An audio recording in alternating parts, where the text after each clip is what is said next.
I'm 81 years old, and I've stopped proving myself to anyone at all. And I want you to hear this early. I have never in my long life felt lighter.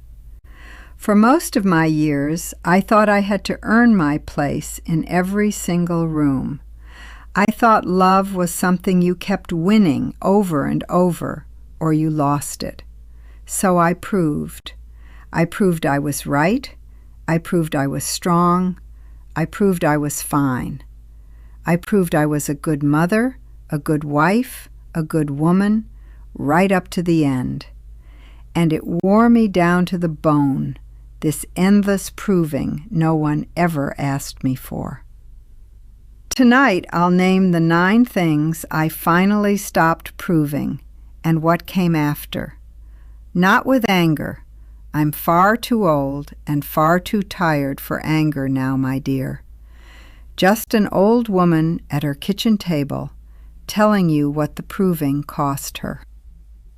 First, let me tell you who's speaking so you know these words were paid for in full. I'm not a doctor. I'm not an expert. I never wrote a book or gave a lecture. I'm a woman who married young, raised children, buried a husband, and kept walking. I worked in a school kitchen for 30 years, and my hands still smell of bread. My knees ache when the rain comes in, and I take the stairs slowly now, one at a time. I've been a bride, a mother, a widow, and a stranger to my own face in the glass. So I'm not speaking down to you from anywhere above. I'm sitting right beside you. Everything I'm about to say, I wish someone had told me back when I was 40. Here is the illusion I carried, wrapped up tight, for the better part of 80 years. I believed that if I ever stopped proving my worth, the people I loved would leave.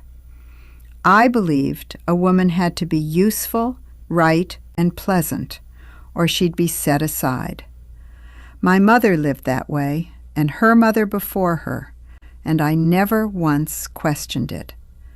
You proved you were a good girl, then a good wife, then a good mother, on and on. There was no age, it seemed, where a woman was finally allowed to simply be. So I performed. I smiled when I was breaking. I coped when I wanted to lie down. I answered every phone with a bright voice so no one would guess how tired I was. And the strange thing is, no one ever handed me a prize for any of it. Not once. The proving didn't buy me more love. It only bought me less rest, year after year. I want to tell you about the morning it cracked, the morning I first felt it give. I was 79, standing at the sink, washing a cup I had already washed once.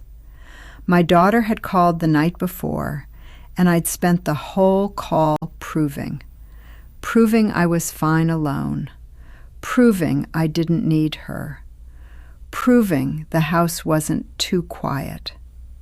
And when I hung up, I sat in the dark and knew she never once asked me to prove it. She just wanted to hear my voice. I'd handed her a performance instead of her mother. That was the morning I whispered something to the window I had never said before. I said, "Old girl, you can put it down now. Nobody is grading you anymore." And I want to pass that same permission to you, whoever you are, wherever you sit.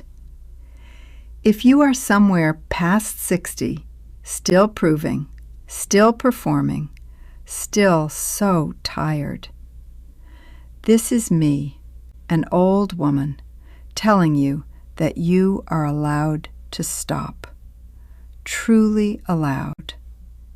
So pour yourself something warm and let me walk you through the 9, one by one. Take the ones that fit your life and leave the rest right here with me. I'm not a wise woman, my dear. I'm just an old one who proved for far too long. The first thing I stopped proving is that I was right. Right about nearly everything. For most of my marriage, being right mattered to me more than I'd ever have admitted. If my husband misremembered a date, I corrected him. If a neighbor was wrong, I said so.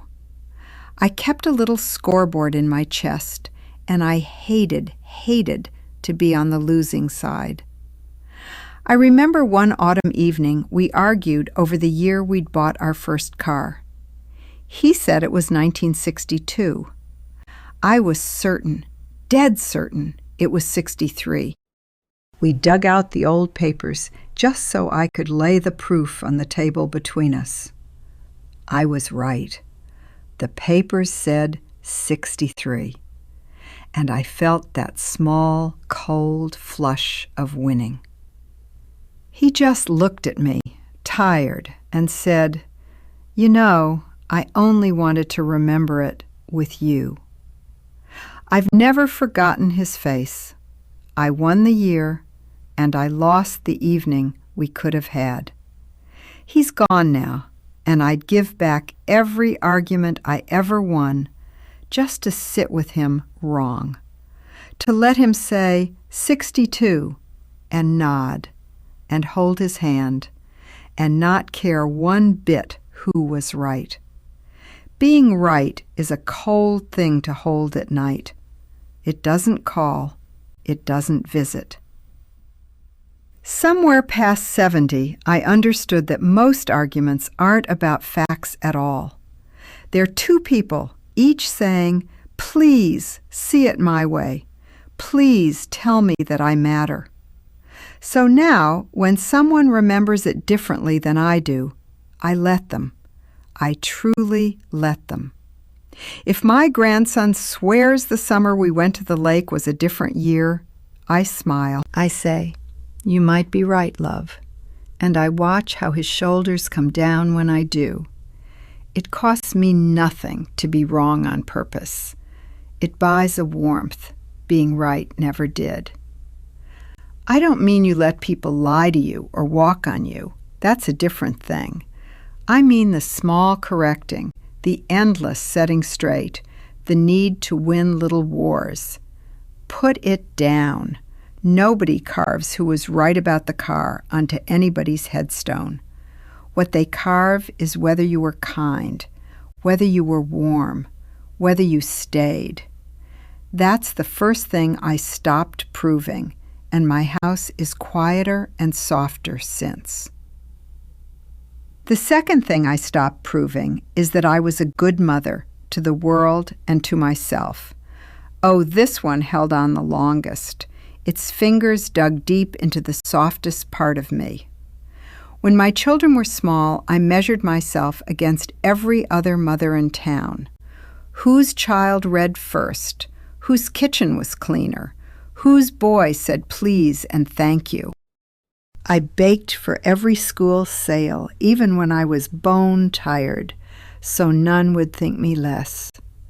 And when my children grew up and stumbled, as every human child eventually does, my oldest went through a hard patch, years when the phone brought only bad news, and I felt every wrong turn of his as a verdict stamped in red on my whole motherhood.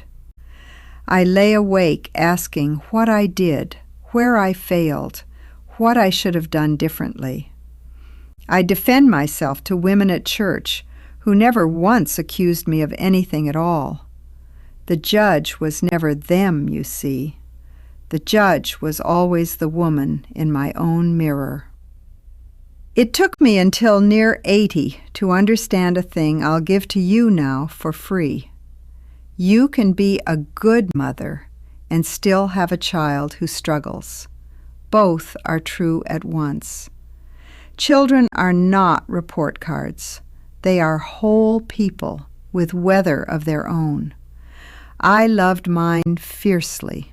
I fed them, held them, sat up with their fevers, and did my best.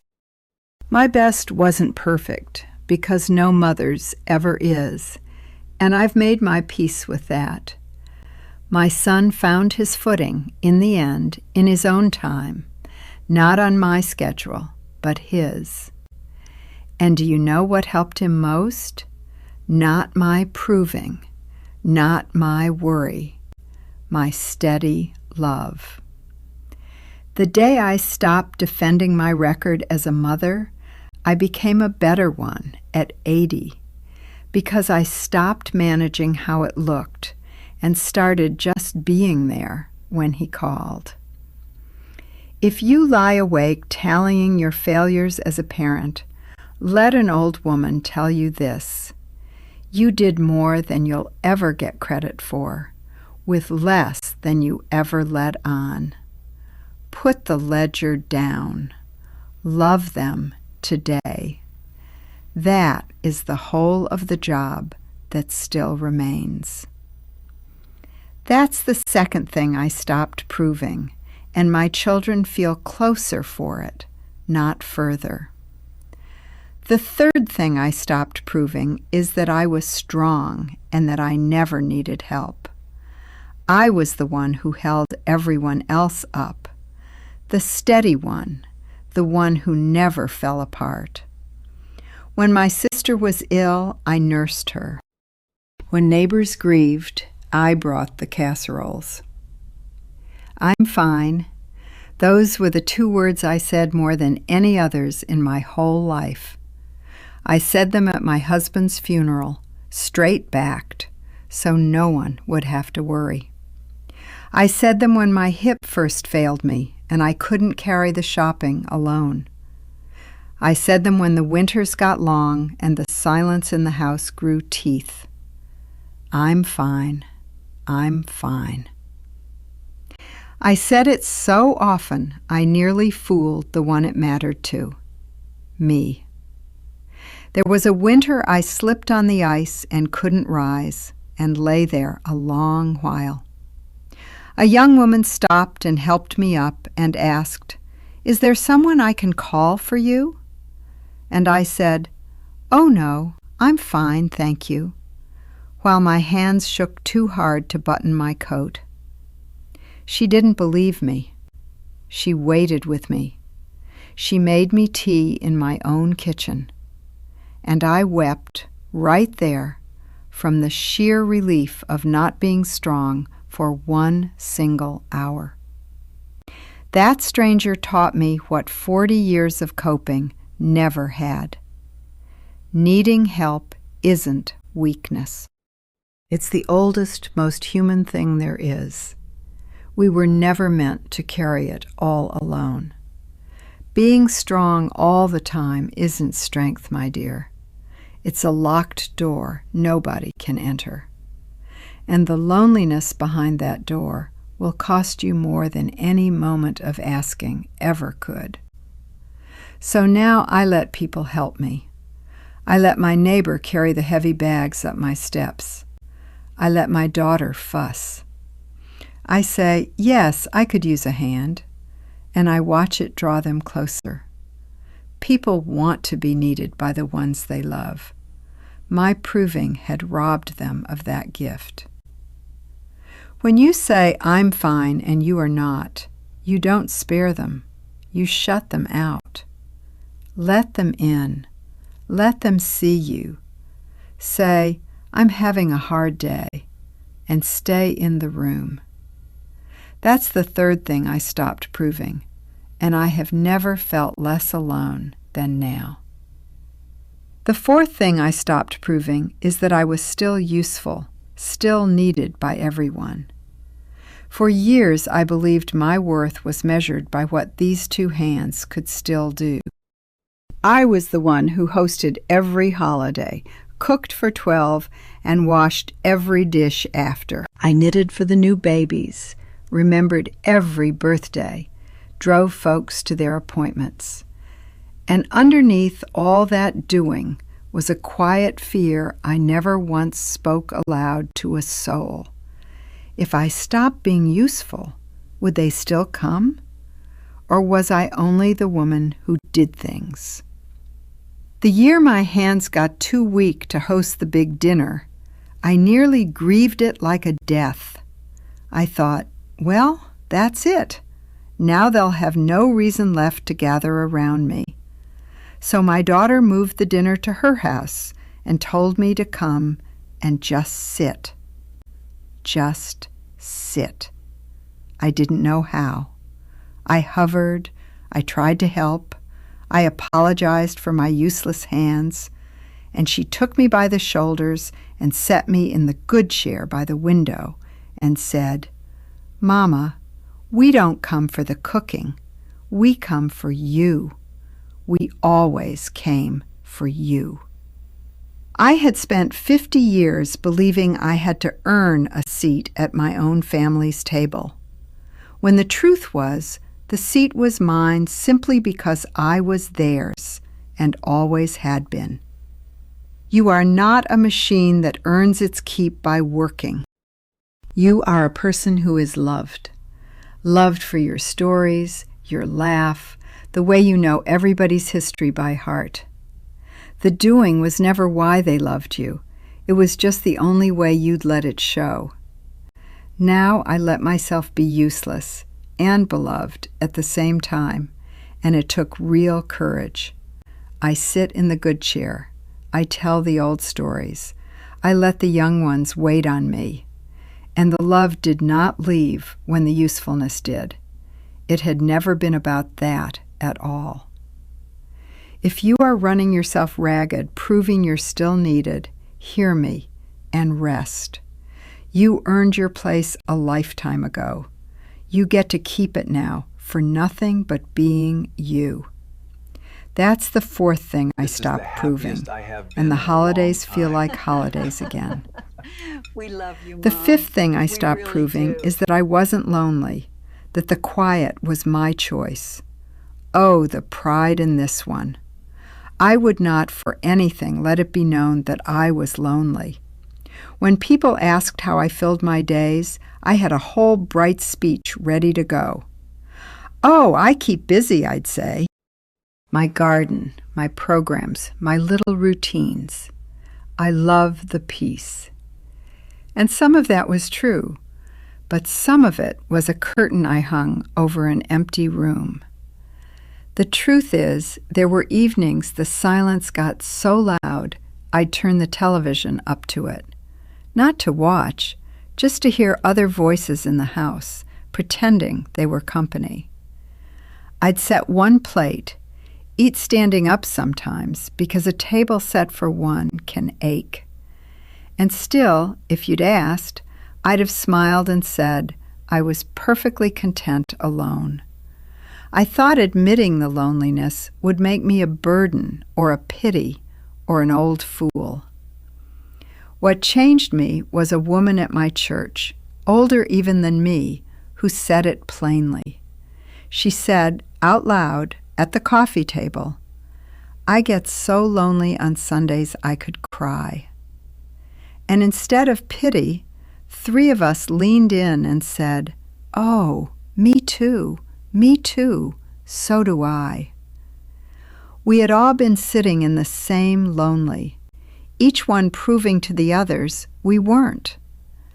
That afternoon, we started a standing call every Sunday just to hear each other breathe. My loneliness didn't shame me once I set it on the table. It found me, my friends. Loneliness is not a character flaw, my dear. It's love that has nowhere to go right now. And the moment you admit it out loud, you'd be amazed who says, "Me too, I feel it as well." So I stopped performing contentment. I began to tell the truth. I'd love some company today. And company came. Not always, not enough, but far more than it came to my pretending. If the quiet in your house has teeth, You don't have to prove to anyone that it doesn't. Say it to one safe soul. The saying is the first crack of light under a very old door. That's the fifth thing I stopped proving, and my Sundays have voices in them again. The sixth thing I stopped proving is that I still looked young, that the years hadn't landed. For the longest time, I fought my own face, the way you fight an unwelcome guest. I colored my hair the moment a gray root dared to show itself at my temple. I bought the creams with the hopeful names and the prices that made me wince a little. I avoided photographs, and when I couldn't, I hunted for the least cruel angle in them. I dressed to hide my arms, my neck, the soft parts that time had rearranged on me. And all of it was proving to strangers that I hadn't yet become invisible. Because that's the fear under it, isn't it? That past a certain age, they stop seeing you. I remember catching my reflection in a shop window and not knowing the woman I saw. And then my granddaughter, small then, put her hands on my cheeks and said something. She said, "Grandma, I love the lines by your eyes. They look like little suns." Little suns, from all my smiling. She saw a lifetime of joy where I saw only decay. I went home and looked, really looked, and saw that the child was right and I was wrong. This face carried 3 babies to term, wept at 2 weddings, laughed until it creased. Every line was somewhere I had been, someone I had loved, some year I had survived. To sand it all smooth would be to erase the map of my whole entire life. So I let the gray come in, and it came in like moonlight, and I stopped the fight. I don't dress to hide anymore. I dress to be warm and to please my own old eyes. I am not younger than my years. I am exactly my years, and my years are a long story. The mirror is not your judge, my dear. It's just glass. The love in a child's eyes is truer. You do not owe the world youth. You never did. You owe it nothing but your own true face. That's the sixth thing I stopped proving, and I've made friends at last with the mirror. The seventh thing I stopped proving is that I had forgiven everyone and moved on. I wore forgiveness like a Sunday coat, pressed, presentable, not quite true underneath. When people spoke of old hurts, I'd say, "Oh, that's all water under the bridge for me." It sounded so serene, so wise. And it was a lie I told to look further along than I was. There was a falling out with my younger sister over our mother's few small things. Words were said at the kitchen table that neither of us could ever quite take back. For years I told everyone I'd forgiven her. I even half believed the telling myself. But my chest still went tight whenever her name came up in ordinary conversation. Real forgiveness, I learned, is not a speech. It's not proving you're the bigger woman.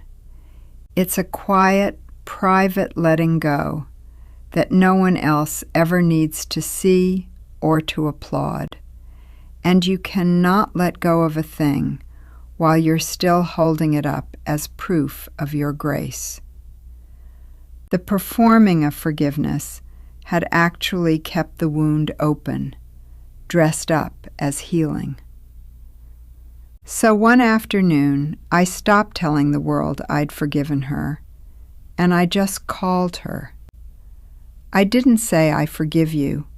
I said, I miss you, and I'm so tired of the quiet between us. And she wept and said she'd been waiting years for one of us to speak up first. We never did divide the blame. We decided we were sisters longer than we were enemies. That was real. The other, all those years of announcing my peace, had been a performance. If you're holding a grudge dressed up as forgiveness, you don't have to prove a thing. You don't even have to feel forgiving yet. You only have to be willing to pick up the phone. Letting go is for you, not for them. It sets down a weight your arms forgot they held. That's the 7th thing I stopped proving, and my sister and I speak every single week. The 8th thing I stopped proving is that my life had amounted to something grand. Somewhere along the way, the world taught me a life had to be impressive to count. A title, a fortune, a name in the paper, children who became doctors and lawyers and such. And by that measure, I came up small. A kitchen worker, a widow, a modest little life. I used to feel it sharpest at reunions and funerals where lives get tallied out loud. Someone's son ran a company. Someone's daughter saw the world. And I would go quiet. I'd reach for something to prove my life had mattered too, and come up with so little.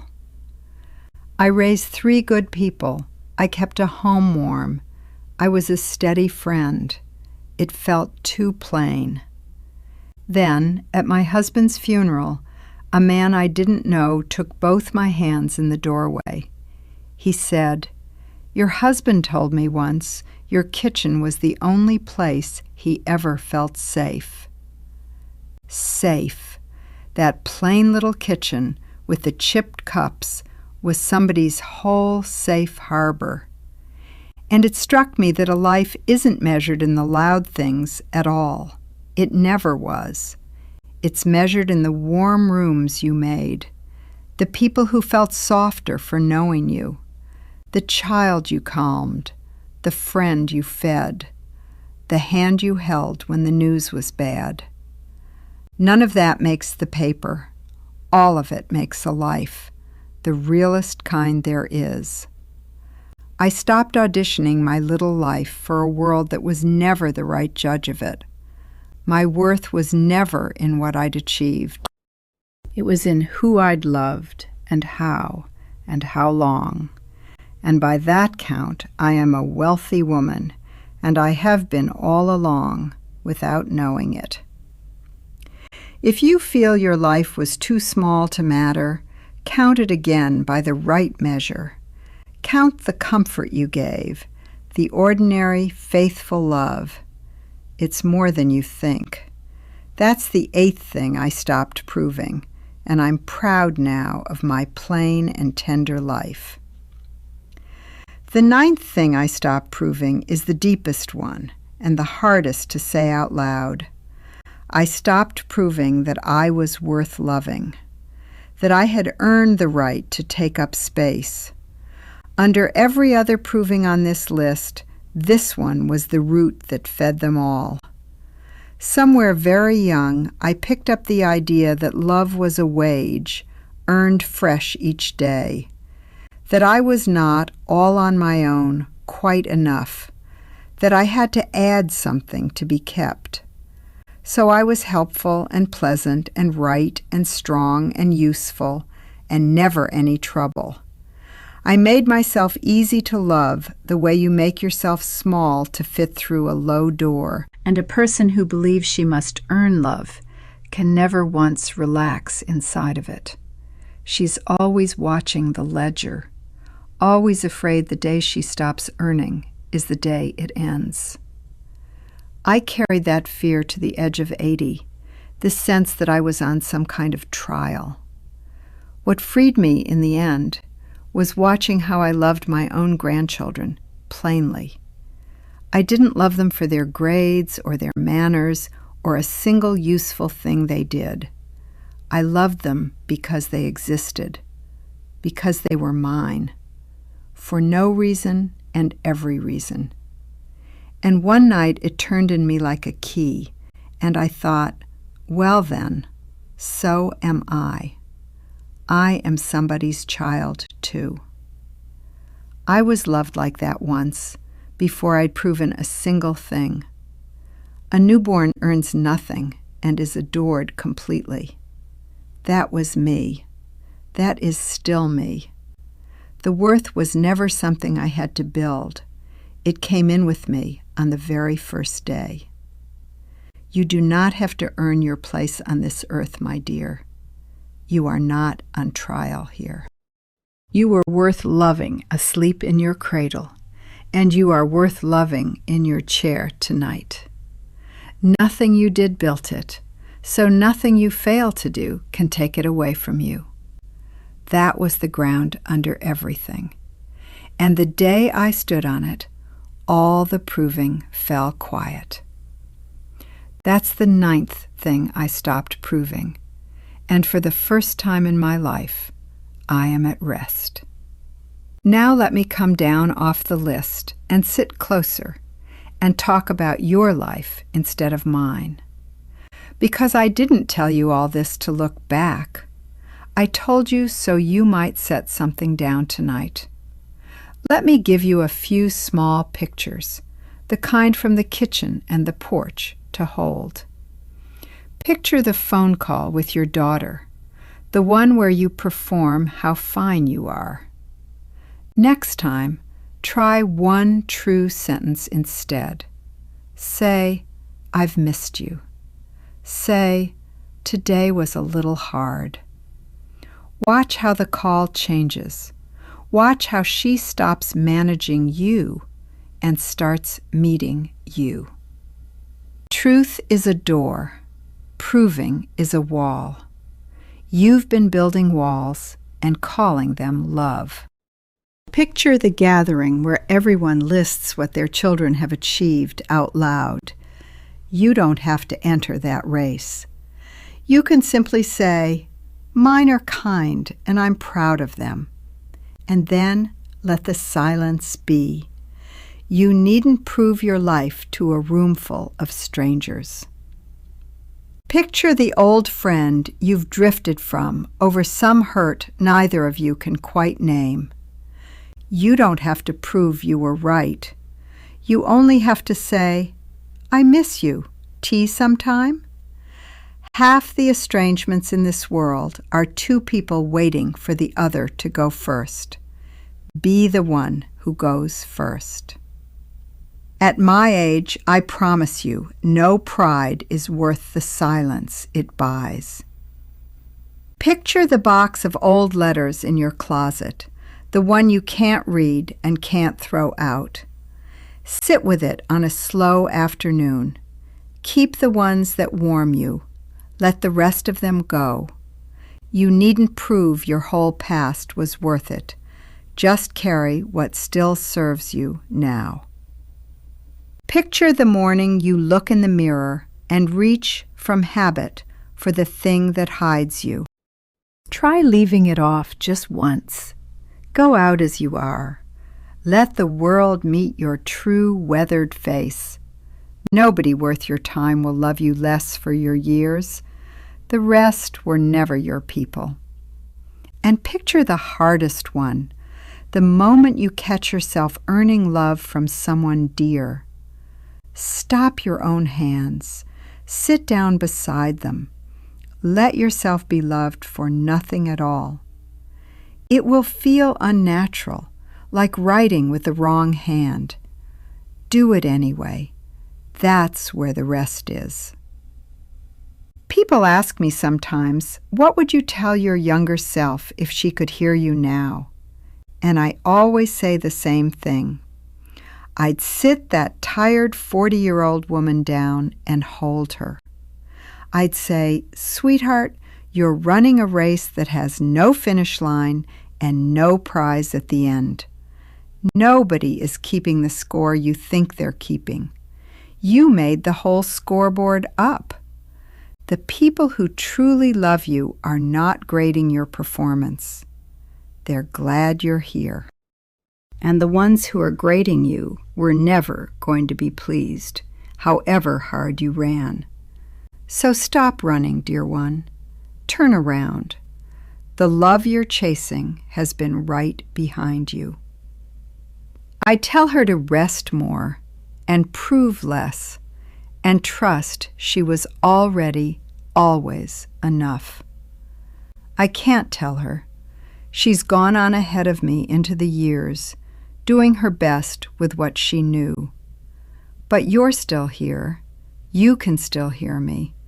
So I'm telling you what I couldn't tell her. It is not too late to put it down. It's never too late, right up until the very end. Every year you stop proving is a year you get to spend actually living instead. And it is the best trade I've ever made, and I only wish I'd made it 40 years sooner. Now let me tell you why the proving takes hold of us so hard and holds on so long. It isn't vanity, I want you to know that. It isn't foolishness or weakness in you. We come into this world small and helpless, needing to be chosen, needing to be kept. And a child learns quickly which of her ways make the grown-ups smile and stay close. She learns to be good, quiet, and helpful, to earn the warmth she cannot live without. That's not a flaw. That's a child being wise about survival in the only world she knows. But the trouble is, we carry that small, frightened child right up into our gray years. Her strategy made sense when we were 3. It costs us everything when we are 80. Because the grown-ups whose approval we chased are mostly gone on ahead of us now, and the ones still here would love us plainly if we'd only let them pass the performance. Time does a strange and merciful thing if you let it, in the last stretch of a life. It burns away the caring what strangers think and leaves only what was ever real.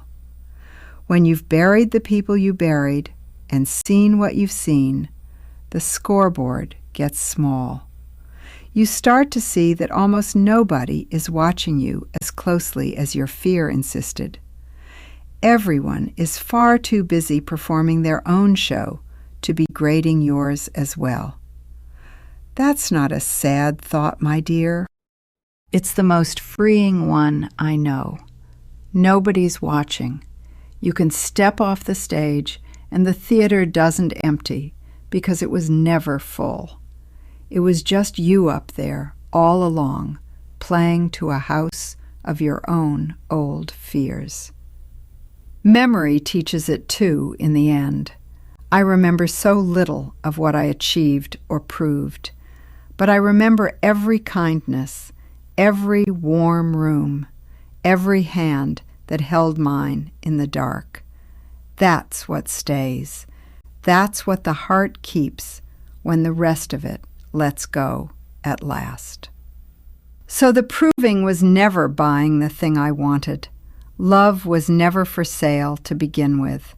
It was always a gift, given freely or not at all, and I'd been trying to purchase a gift.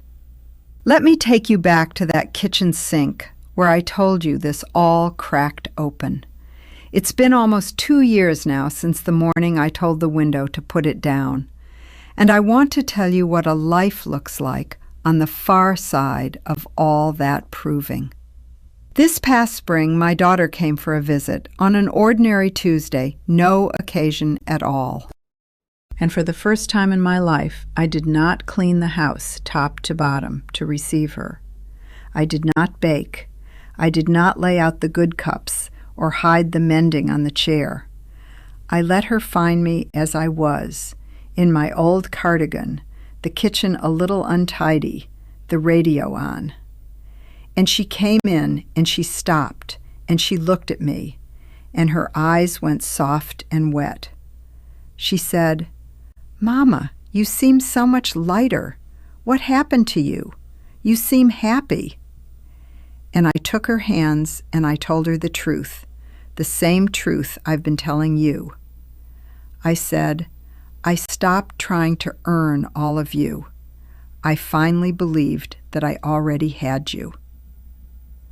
We sat at that untidy table for 3 hours over ordinary tea in the chipped cups, and it was the best afternoon we'd had in 40 years, because I was finally just there. No performance between us, no proving. Just a mother and her daughter, and the light. The proving had been standing between me and every person I ever did it to impress. And when it fell, they didn't leave the way my whole life had told me they would. They came closer. They could finally reach me. There was finally room for them to. People imagine that letting go of all this proving would feel like giving up, like defeat. It doesn't. I promise you it doesn't. It feels like setting down a suitcase carried for miles. You don't notice how heavy it was until your arms are empty and they start to float. I sleep better now at 81 than I did at 50, and I think that's the reason why. There's no performance running through the night in me anymore, keeping one eye open. So let me ask you to do one small thing today, before this evening turns into tomorrow. Choose just one of the 9, whichever one landed on you the hardest as I spoke, and find one small way to set it down before the sun goes down on this very day. Make the call where you tell one true thing instead of proving how fine you are. Or leave the mirror alone and step outside exactly as you are and let the world have you. Or say to someone dear, "I could use a little help," and then let them actually give it. Or forgive the person you've been forgiving out loud for years, this time in the quiet. It doesn't have to be grand. The setting down is never grand. It's small and it's private, but you will feel it. A little more air in the room, a little more room in your chest. And tomorrow you set down a little more, and the day after, more still. That's how it goes. You don't have to put it all down at once. You only have to loosen your grip a little. I am an old woman near the end of a long, ordinary, and deeply loved life, my dear. And here is what I most want you to carry out of this room and into your own kitchen. It is not too late for you. Whatever your age, whatever you've spent proving, it isn't too late. The years you have left, be they many or few, do not have to be spent up on the stage. You can live them as yourself, plainly loved, with nothing left to prove to anyone alive. That is not a small freedom. At the end of a life, it may be the very largest one there is.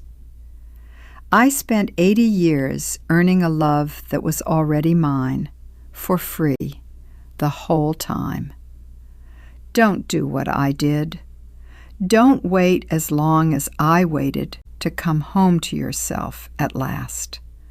Come home now, tonight. There's a chair by the window with your name on it, waiting. And the people who love you are not keeping score.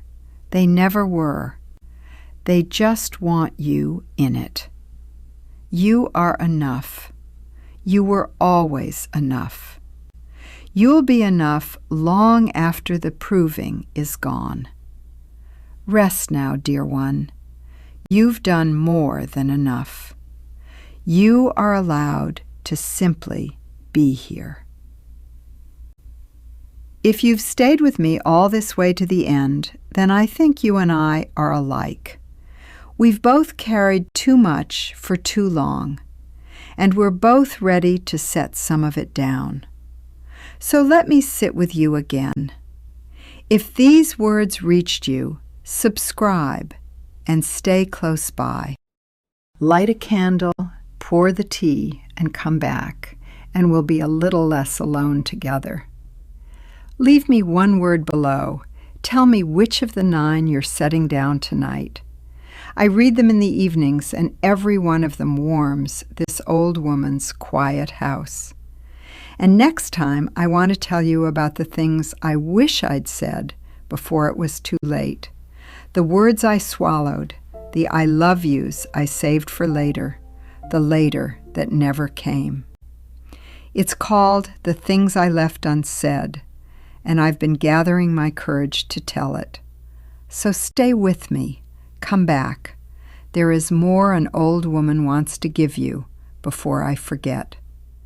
Until then, be gentle with yourself tonight. You have nothing left to prove to a single soul. Good night, my dear.